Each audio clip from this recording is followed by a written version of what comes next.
If you're a lucky Australian, you won't experience the situation where a government department makes a decision affecting you and gets it wrong. But for those who find themselves having to deal with bureaucrats or politicians who do make a decision and get it wrong, their usual path of getting it corrected is to go to the Administrative Appeals Tribunal, or AAT. Most of the decisions they review are pretty unglamorous, but important. You'll see some of them on the screen, but they cover everything from Commonwealth Workers' Comp and child support, family assistance, parental leave, migration and visas, the list goes on. They also deal with some more obscure subjects too, like bankruptcy, civil aviation, corporations and financial services regulation, and disability claims.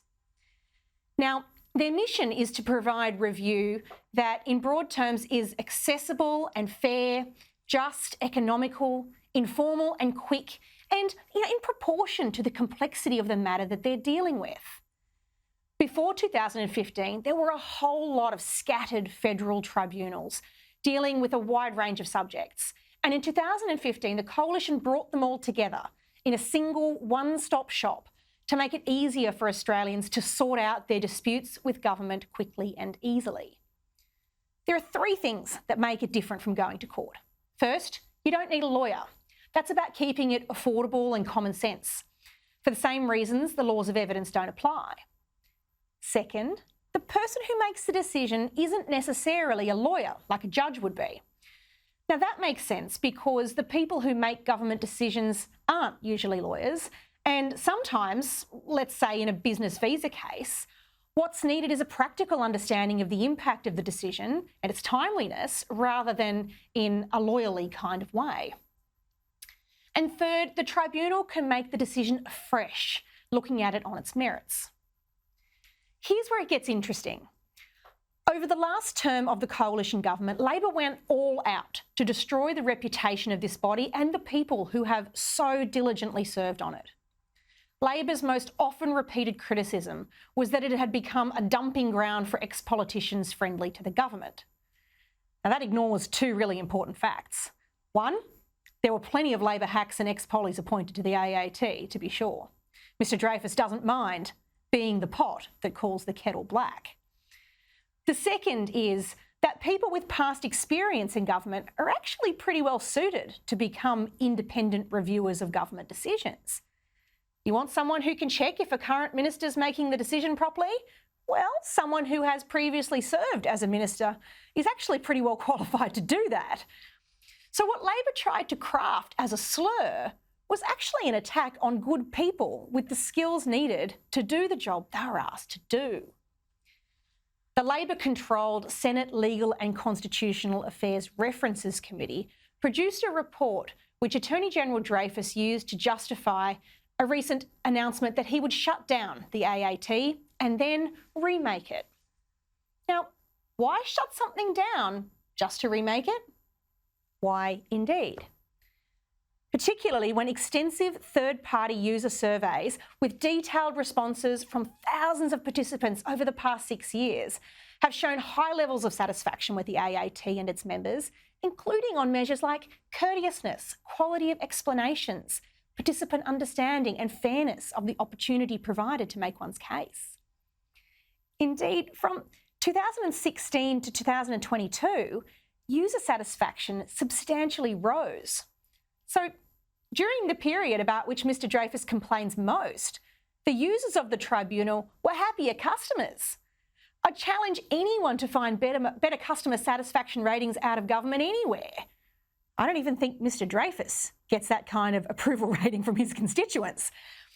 So much for his complaints about Liberals ruining the AAT. Indeed, in a report that came out of the AAT recently, it found, quote, a more balanced tribunal with both non-lawyers and lawyers as members with a diversity of soft skills has led to greater levels of satisfaction with the tribunal. That's consistent with the recommendation of the 1971 Kerr report that led to the AAT being established, where he suggested that non-lawyers, or what he called laymen, would be really good at bringing their practical life experience and way of communicating practicality to the tribunal in a helpful way. It also allows for specialist experience, say in business or in migration or in disability, to be applied to cases dealing with those sorts of issues. So let's be real. What's the actual agenda here? Mr. Dreyfus says the need for reform is proven by the fact of a backlog. That, let's be clear, is patently false. There have been more lodgements of claims in the AAT, but that's not the same as a backlog. A backlog is when members aren't doing their work. That's not what's happening. When Labor tries to blame on the personnel, what Labor tries to blame on the personnel is actually a spike, particularly in the Chinese and Malaysian asylum cases that have been lodged more recently at the AAT. So let me make a few observations. Labor have tried to wrap its criticism in a promise that it will support merit-based decision-making. Sounds good on its face, but dig a little deeper and you'll see something different. The Attorney-General has established a 7-member expert advisory panel to reshape the tribunal. You'll be unsurprised to know that they are all lawyers and all have legal careers.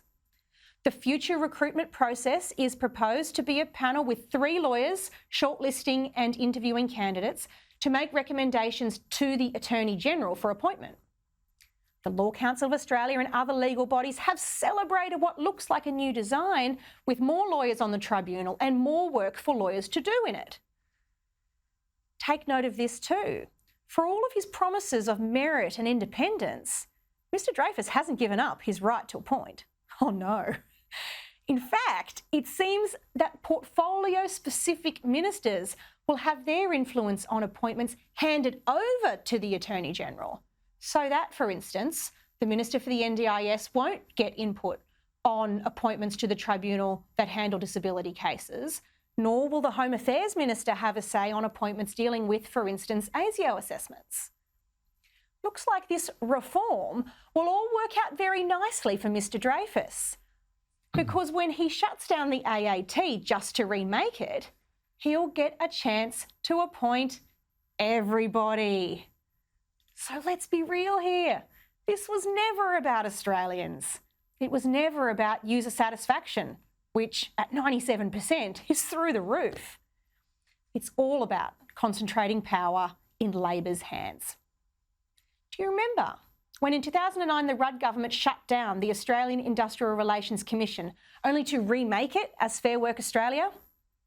The most significant impact of that move was to clear the decks of staff and allow Labor to appoint everyone in every role as someone sharing their big union view of the world.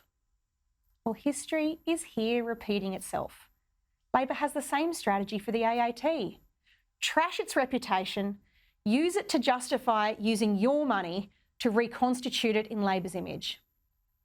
But lest you think I'm one-eyed here, let me cite the work of the Community and Public Sector Union in 2017, who said, while 7 in 10 staff believe there are issues with public trust and community confidence, it's a media campaign against the AAT, which has spread information about the AAT, that's the primary reason why, not the AAT's actual decisions.